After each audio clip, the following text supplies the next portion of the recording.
Greetings, welcome everyone. It's All You Can Geek Gamecast episode 717. I'm one of your hosts, Jim Gast, joined by Mike Sneedy, What's up? Corey Feinsod, Ahoy. and Tony Yo, Korkanakis. yo, yo. Welcome, guys. Welcome, listeners. Welcome, viewers. We are live on Twitch. Second episode tonight. 8 o'clock usually as we start for the movie cast. We do a game cast. If you stay, we do announce we're going to do bonus rounds during these, so you can stick around and listen if you've experienced the content we cover. We're over on YouTube, though, if you don't watch these live broadcasts on Tuesday nights, so subscribe. That way you get notified when we go live. All right, guys. What have we been up to? I got the Tatooine.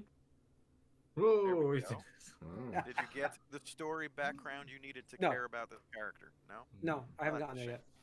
I'm 12 hours in, and I thought It's not like Tatooine a was long long. game, right? It's only like 20 No, hours. it's not. That's why you said It's like it only should be 12 early. hours in, though. It's not a long game. The main Do you story. feel I'm not really halfway covering too done, or much. do you feel... I feel like You I'm. said, I feel like I'm said in the you story were- because you said you were open worlding a bit, though. I am, and I followed it like organically though with the story. Like I feel like okay, go check this stuff out, and I've come back and I started it up. I got lost once on what I was doing with the main story, but I think that hurt me. But like I had a choice to go to Kijimi or Tatooine, and the story really said go to Kijimi first, so that's where I went. And so I didn't go to Tatooine. I could have gone there earlier. I just chose not to. So I did the Kijimi parts, finished that up, went to Tatooine. I went to a moisture farm. I've done a couple of missions there so far. Basically, it's a heist game. So I'm recruiting my heist crew right now. That's what it's turned into. And George I Clooney. do understand. What's that? George Clooney and Brad Pitt Yeah, just trying to I've gotten to the point build where a team. I've gotten to the point where I dislike the stealth so much that the second the game allows me to shoot people, I just do it. Because I can't take the stealth slowness anymore. It's just the same exact patterns over and over again. I mean, like I said last week, there's a very good game core here, but the variety of it is just not there yet. I feel like you said, it's half cooked. But I understand what they're going for, and I appreciate that. I just like I'm at the point where I'm just like, if I don't have to stealth, I'm just gonna shoot people because it's just way easier. Yeah. And the worst part is like I thought this is a complaint I do have. This is a complaint.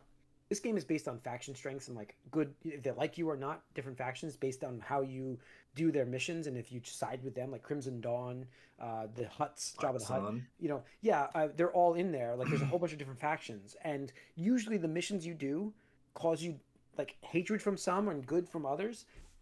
The worst part I hate about it is like I can do a mission full stealth, never get seen. Nobody knows I was in there. I was out of there. I got the stuff, gave Your it to the reputation Crimson goes down. Dawn, and my reputation goes down from the other group. I'm like, why? Why did that go down? They don't know I have this yet. How do they know it was me? Like I'm sure they know the stuff got missing, but they never saw me. Like it's stupid. So like when I Yeah, I can realized see that I that. could not. When I realized I couldn't prevent that from happening, I'm like, fuck it, I'm going guns ablaze at this point. So that's what See, I and did. that's something that I think like that would encourage that stealth system. Like, Yes. right? To be like, yeah, like if you're stealthy, like you don't lose won't reputation, lose rep. right? Yeah. Get rewarded. Yeah, you get rewarded for it. So that's weird. Maybe they'll get that feedback.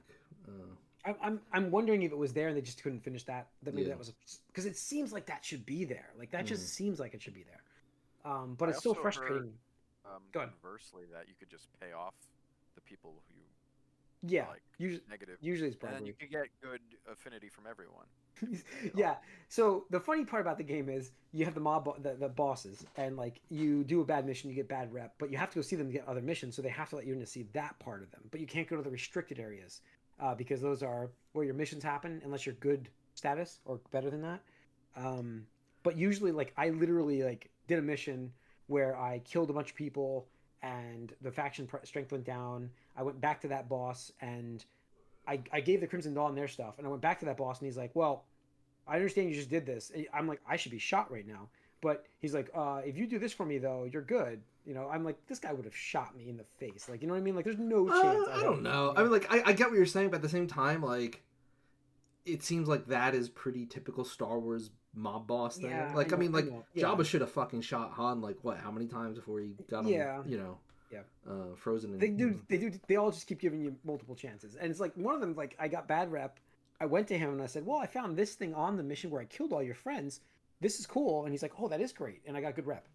Yeah. So, I mean, it's one of those things where like I think it's kind of like if I kill you, I don't get any value of you. But if you do this mission for me, and the worst case scenario is you die, which is the same outcome, and the best outcome is I get money or whatever, Yeah. stuff for me. I mean, I don't know if that's how they play the use characters, them. but that's my that is you know. pretty close to it. That's one way money is the most important to part. Yeah, credits. justify the lack of thematic Depth consistency. of it. Yeah. So, but yeah, like overall, Tatooine looks awesome. That planet is huge, and being a desert wasteland, it's still very interesting. I think they probably put the most time into that planet. Yeah, most you can see likely. it.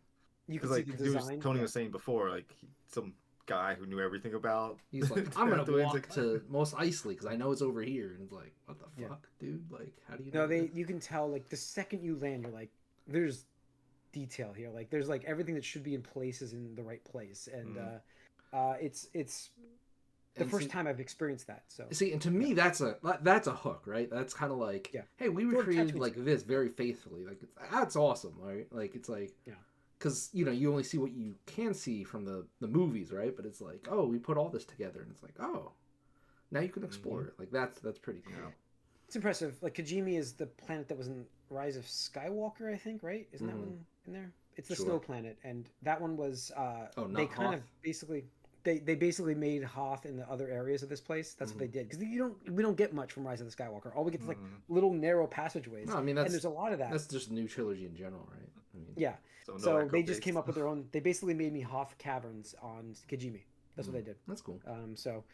But yeah, like I said, I'm gonna finish the game obviously, and I will hope that they make a sequel for this. But I'm concerned because there's sale problems happening. Yeah, we'll talk about it in the news, but we'll it's unfortunate because like the thing is, I guess we'll get to the news when it gets. But like, we'll get to like you said, like it just seems like they kind of rushed this.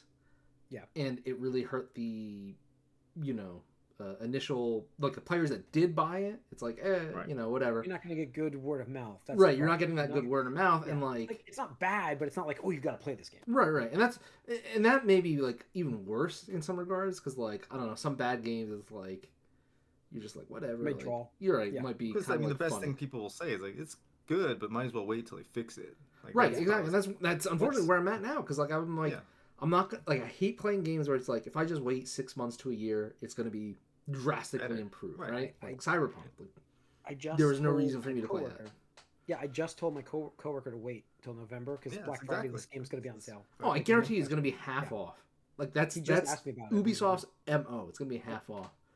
Yep, $30. I told him to get it for like $30 at Black Friday. That's what I told him. So just wait. I'm like the game's not worth playing it now. It's worth waiting. Yeah. So, but anyways, that's it for me. Tony? Yeah, so I did get the Legend of Zelda Echoes of Wisdom. Nice. Is what it's called.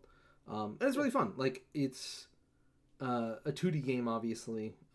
So it gives that link to the past, link between worlds vibe, which is good. Same top-down view? Yeah. Same top-down view. I mean, it's done by the same developers that did the Link's Awakening remake on Switch. Oh, so it's the same art style. Yeah, same art style and everything like that.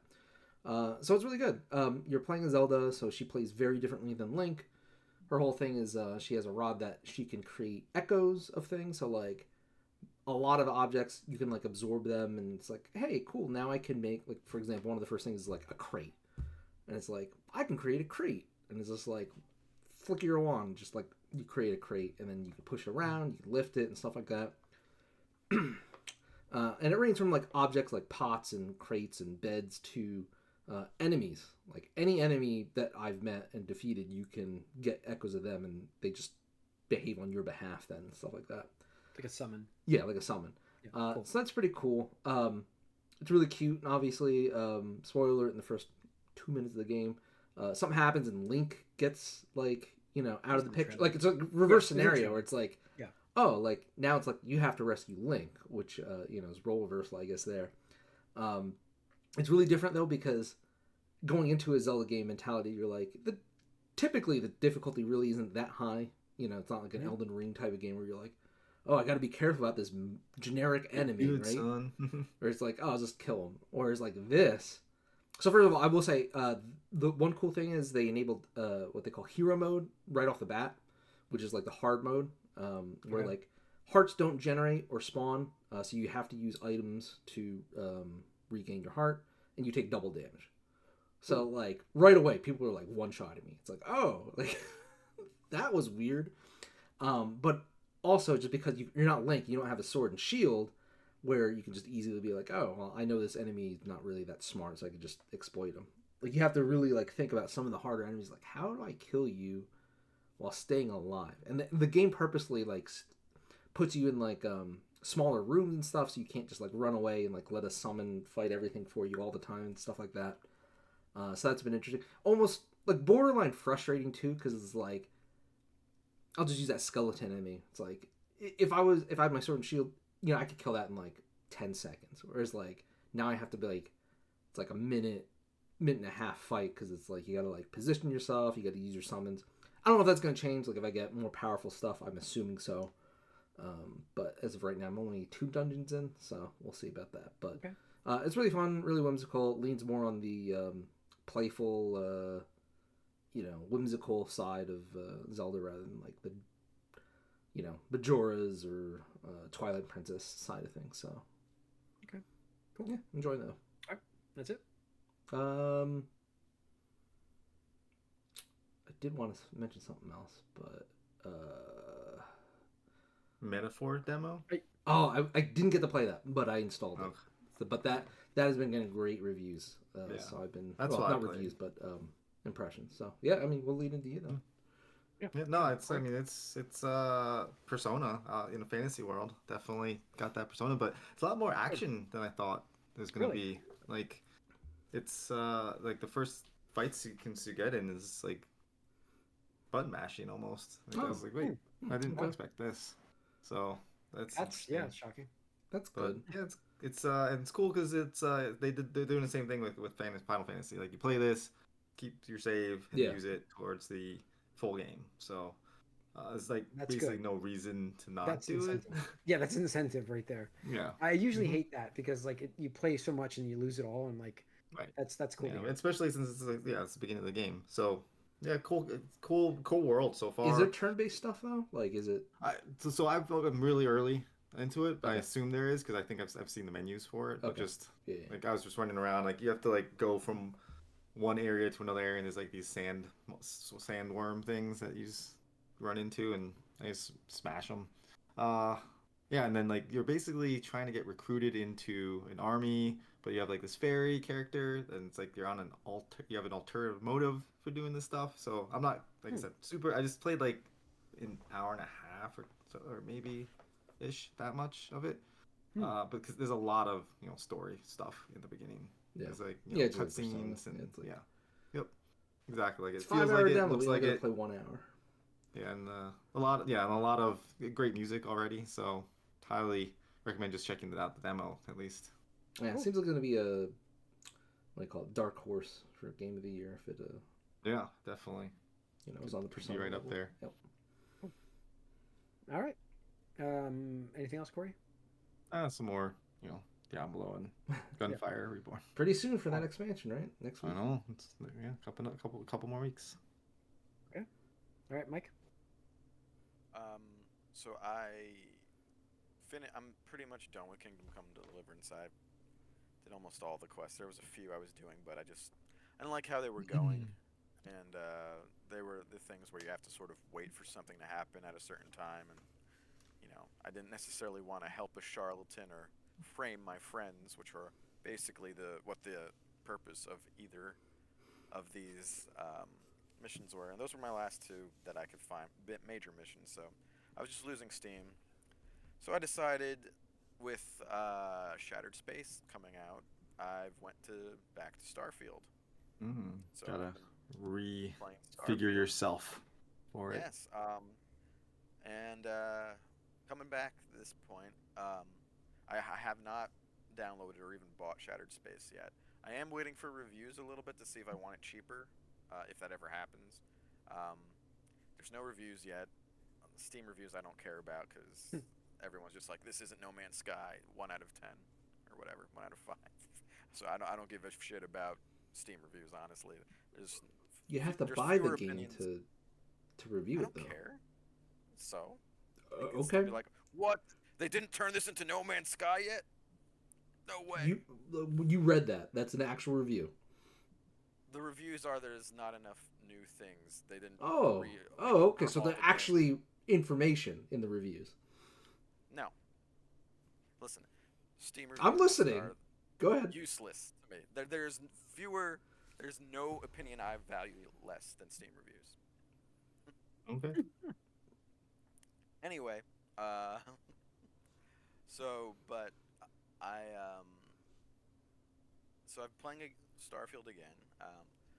There's a big graphical leap from last year. I'm surprised. It looks a lot better. There's also a 60 FPS mode, which I have where no one would recommend this, but I have it where prioritize visuals but shoot for 60 FPS, which means the frame rate bounces all over the place depending on where I am. But if I'm in an enclosed place, it's smooth, but it always looks good. So I kind of like it that way, even though I can feel the frame rate move. I'm looking forward to the people who are on the Reddit, at least, who are fans of Starfield already seem to like the DLC. So I will enjoy. Hold on, I just want to make sure I understand this correctly. So Steam reviews you don't give a fuck about, but Reddit people you care about. Yes, the people who actually play the game and have experience in it and actually wanted to play it, other than just being like, "Oh, this is bad." You don't need to have played the game to talk about it on Reddit. They do when there's actual information with them. Okay. But like anybody can just, I could go on. When does Shattered Spaces come out? It came out already. Oh, it came out. Okay. So you still haven't got it yet. Gotcha. So yes. No. Like okay. There's Mike, I get your point of like reviews in certain categories you don't want to listen to and stuff, but it's like user reviews in general are bullshit. But they had to have bought it at least. Like Reddit is anonymously. Like it's just like again, I'm gonna go post tomorrow. I hate this game. Like you can't stop me. It's Reddit. Yeah, I know, but people have. You can tell who's an asshole more. You can what? Infer from their text? Is that what you're saying right now? I don't know. All right. Whatever. Yes. I can read. This person's an asshole. I guess you can get it from ratings. Thumbs ups. So, okay. Let's go on to news. Unless you played anything else. Anything else? Good? Not really. Okay. Let's see. The big news, well, not the big news. News of the week was Assassin's Creed Shadows will now release February 14th of 2025. They delayed it. We talked about this last week. Obviously, they had they were supposed to be a Tokyo Game Show. They canceled it. Yeah. Yeah. Also with Outlaws, right? Like they've learned some things.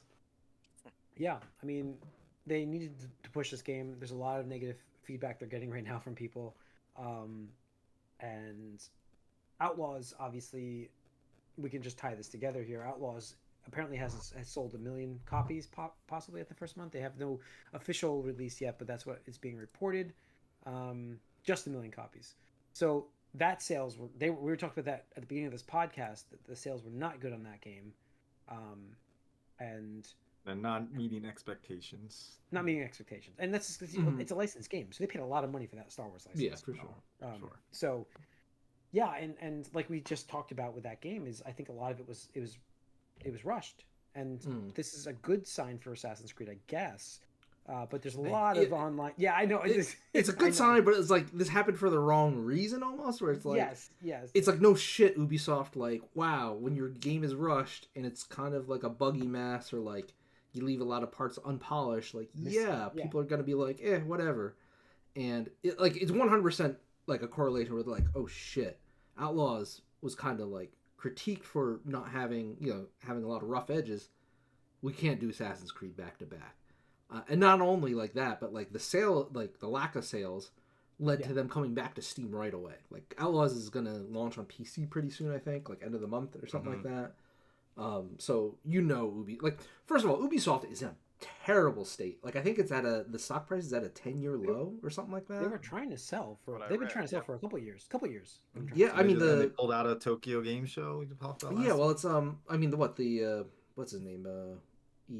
I don't know how to pronounce his name without seeing it in front of me. Hughes, I guess, or something. Yeah, he had to inject his own personal. Yeah, he had to inject his own personal money to prevent a hostile takeover. I think last year around this same time, or something like that. So like Ubisoft is not in a good shape, and again, that's just really bad for everybody involved because like they're one of the few remaining big third-party publishers. Like because Activision's Microsoft now. It's like Ubisoft and what Take Two.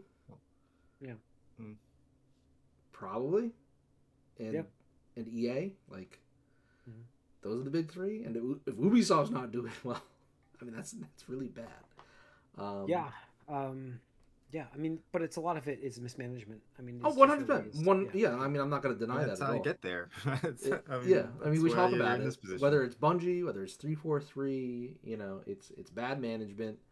And I mean, like we've heard all the horror stories that come out of the Ubisoft studios and how they're managed, all the scandals and stuff like that, which don't get really talked about it much anymore, which is weird. It's true. Yeah. Like my gripes are, I've always talked about this with games, and like recently, this has been a problem with budgets exploding. Right? I get there's two sides of things. There's the developer side that wants to make this game and their vision, but that vision is probably unsustainable in terms of what you can make. So then you have the executive side where they're like, well, we can fund this game, but we have to rein it in.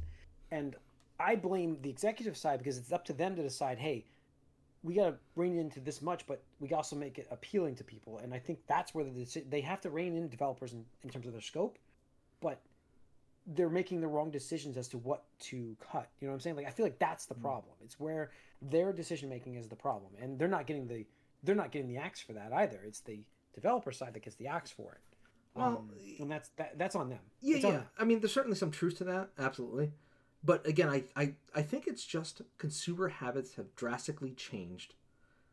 And maybe drastic is a stronger word than I mean to apply. I think maybe the lack of pivoting by these companies is drastically right. They're not not moving along with the different changes. Right. So what I'll clarify is I think Ubisoft is still Ubisoft, as in they still make those same style of games that they've been making for over a decade now, starting with the original Assassin's Creeds and stuff like that.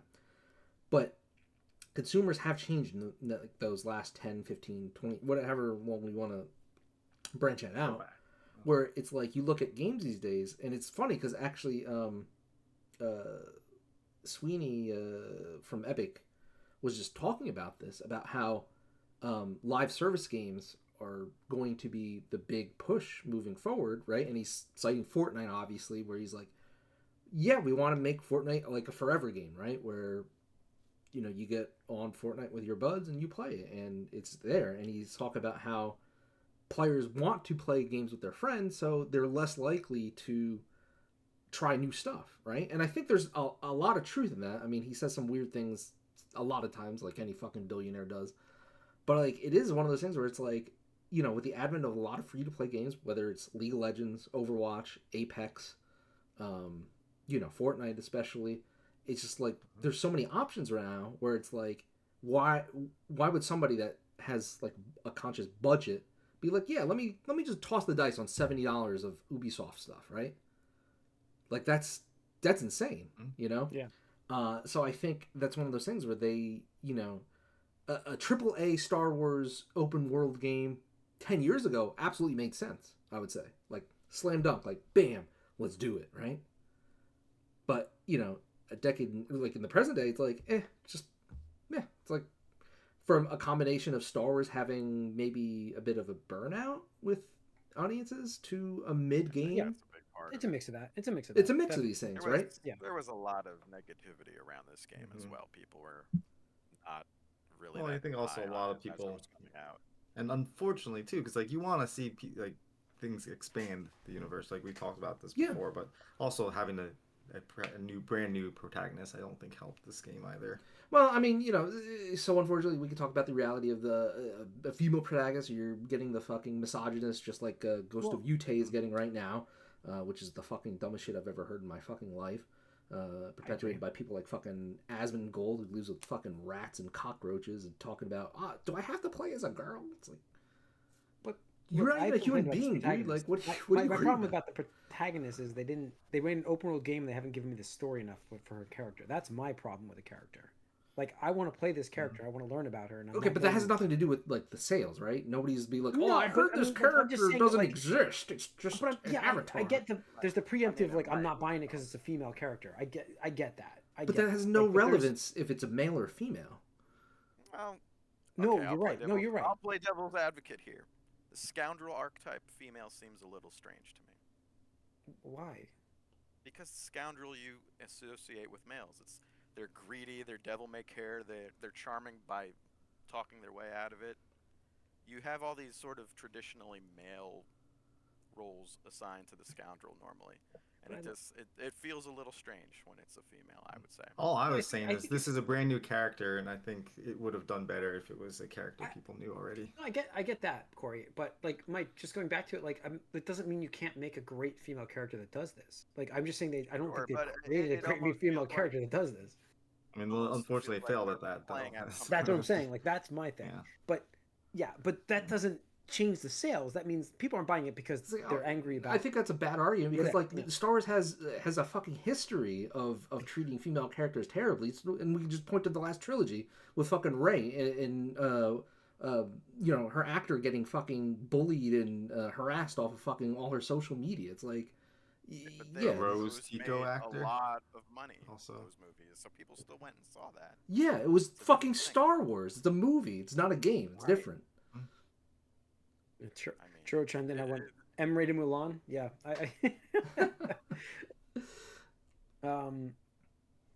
Yeah, I don't know. I just think they failed to create for me so far an interesting character.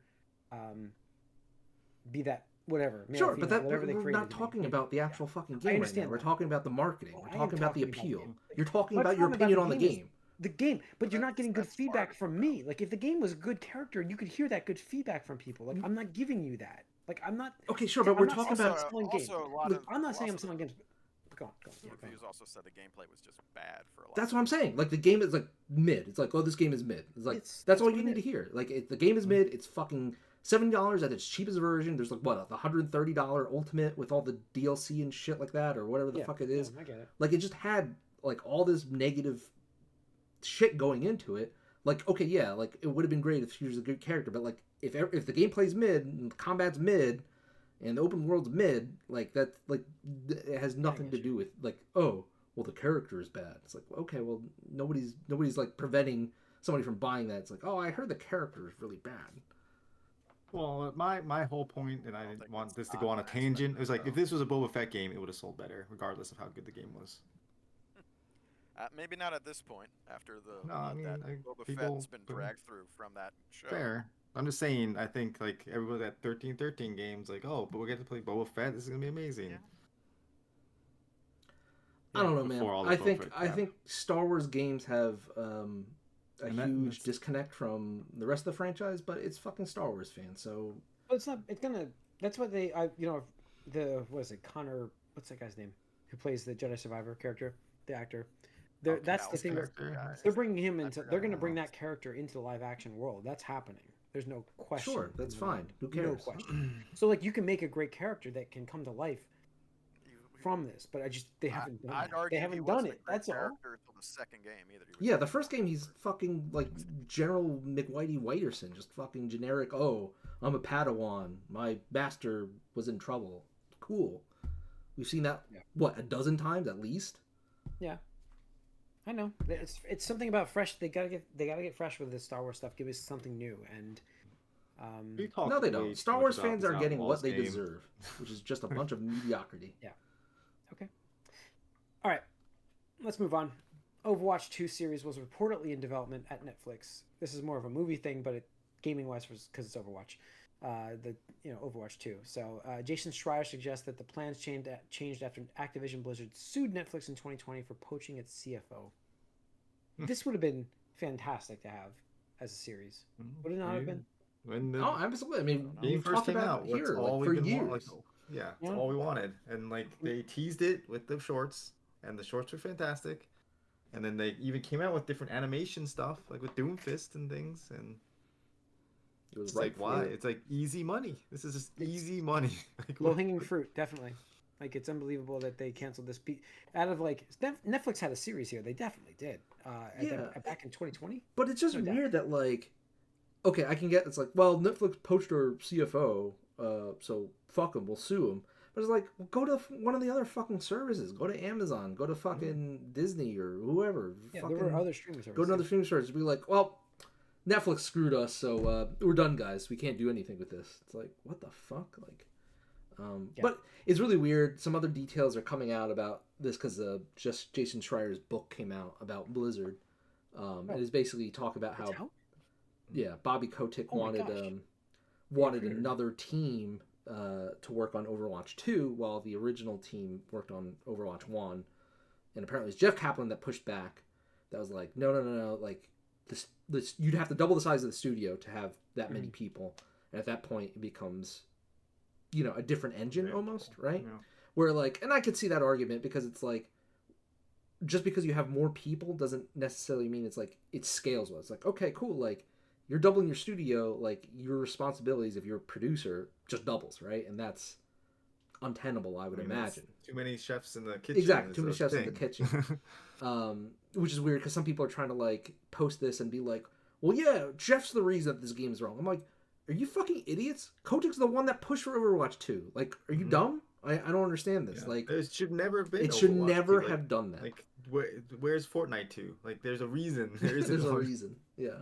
Yep. For the record, that book is coming October 8th. It's not out yet. Oh, I'm sorry. I guess he's just doing. You got me looking it up. I was like, oh shit. I'm sorry. I guess maybe he was just doing some excerpts or some excerpts then or something like that because it has been posted online and stuff like that. He's I'm sure there's some chapters. You got me psyched because I'm like, oh man, I'm starting to listen to this tomorrow. That's what I was gonna do. Yeah. So.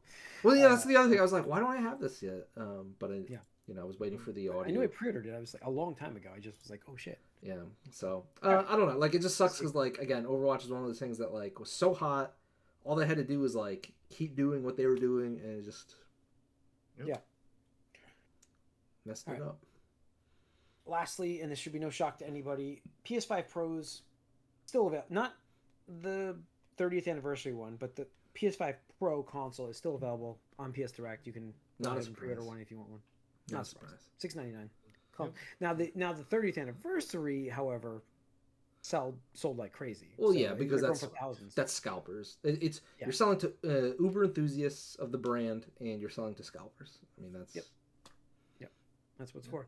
I would love to get one of those DualSense, but I just didn't want to. I don't want to hunt. I don't want to hunt for it. I just don't. The controller? Yeah. You don't have to hunt. I mean, the day of. I'm hoping that's what I'm hoping. And they're coming to stores, so okay. I'll post a link if I see it or something like that. But yeah, I'd like the controller. I don't care about the system itself. No, but I do want one of those controllers. I feel like for me, and the thing for me is like I'm not going to go nuts for it because it's not like that crazy. But I do like the controller. I could use a second one, so I think that's the one. I mean, you were talking about it. I think last week or 2 weeks ago. Yeah, it fits perfect. Yeah, but I mean, it's whatever. Like, I just. At least when they released the PS4 Pro, I could understand, right? Because it's like, okay, well, this can do 4K, right? Like, that's the thing. But it's like, this is like, it's like what?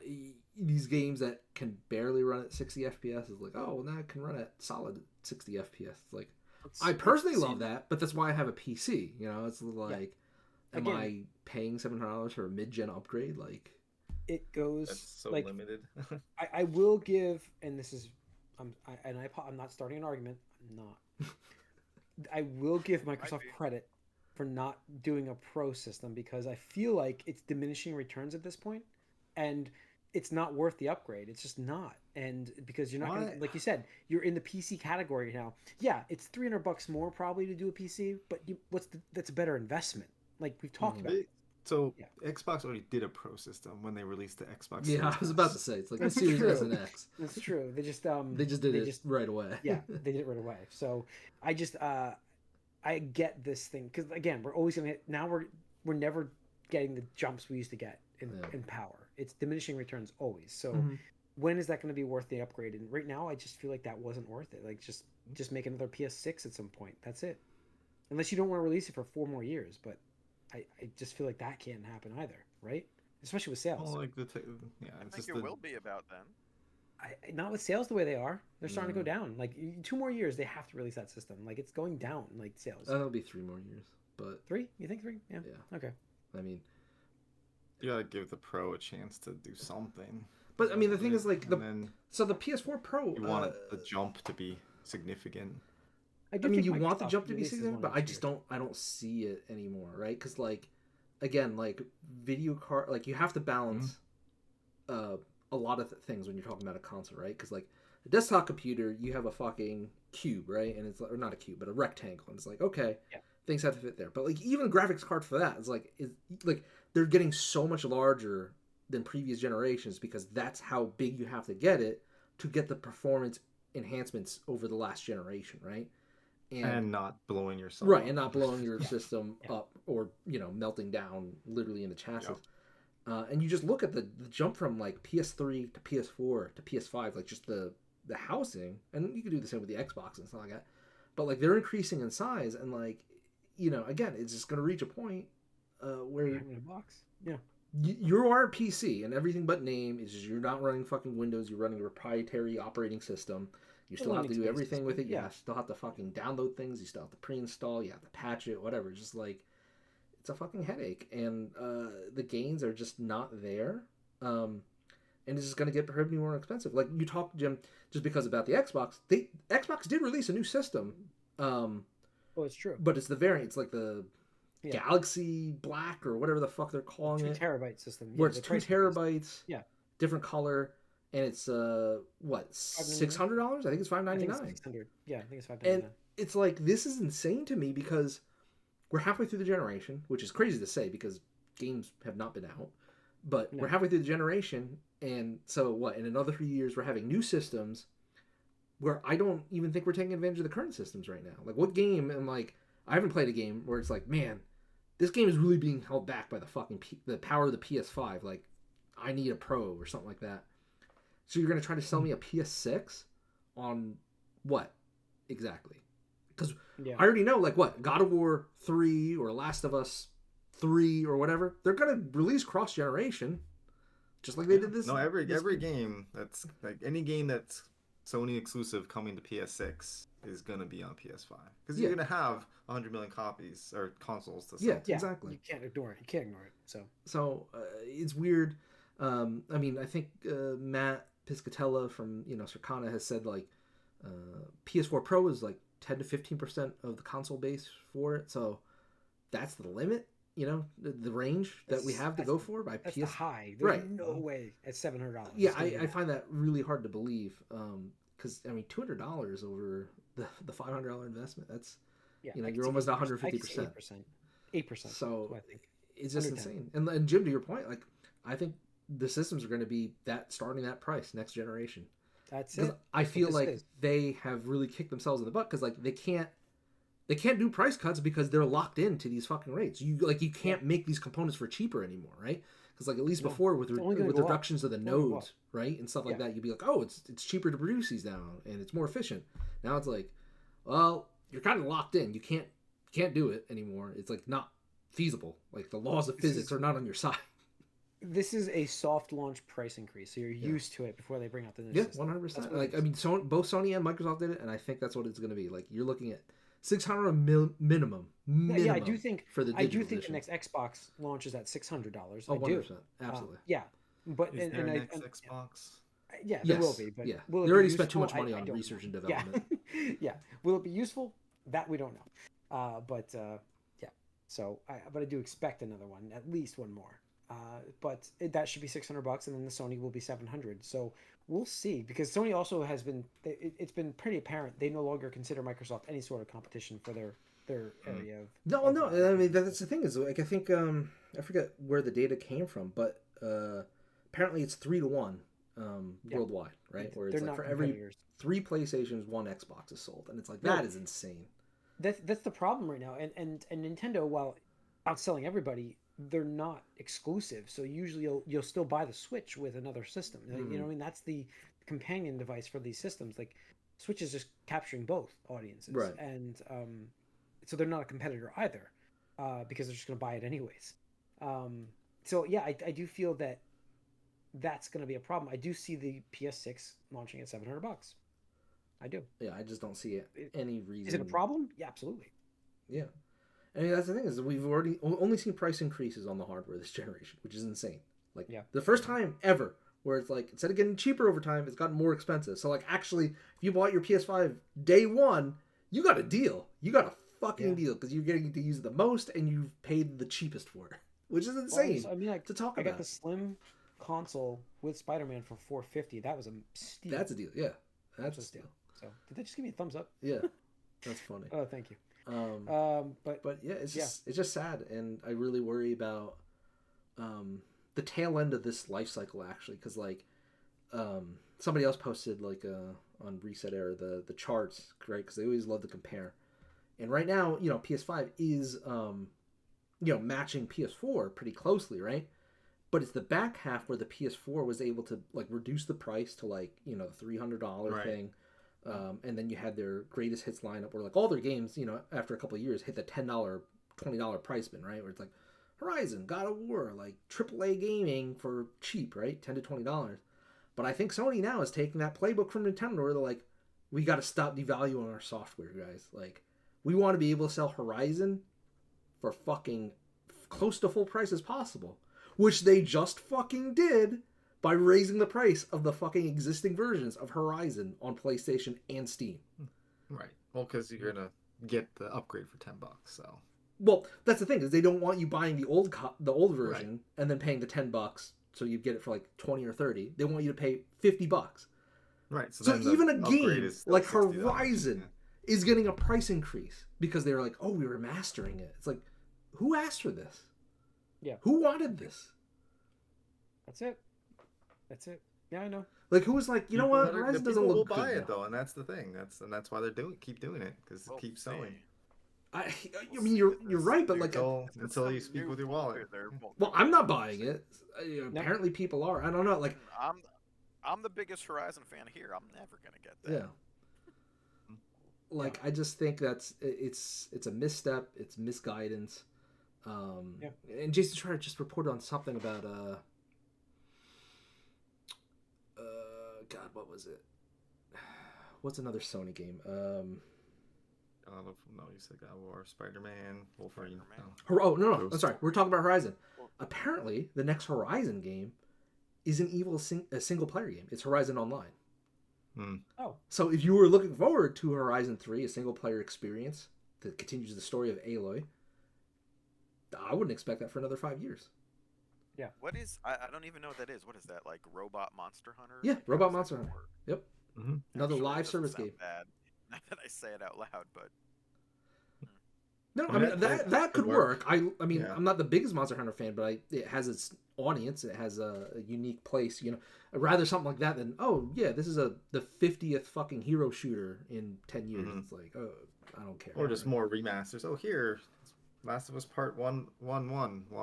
Yeah, this is the third remaster. The remake of the remaster. More games. Like, if we could, like, where's Factions? Come on, guys. Like, sure, give me a Last of Us multiplayer game because you were making it.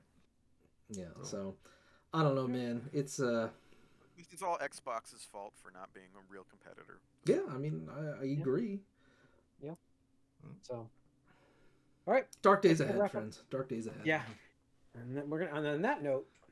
Good night. That's gonna wrap up the episode, folks. No, buy a PC. Amen to that. Thank you for tuning in, folks. Once again, we're live on Twitch Tuesday nights at 8:00. YouTube, subscribe.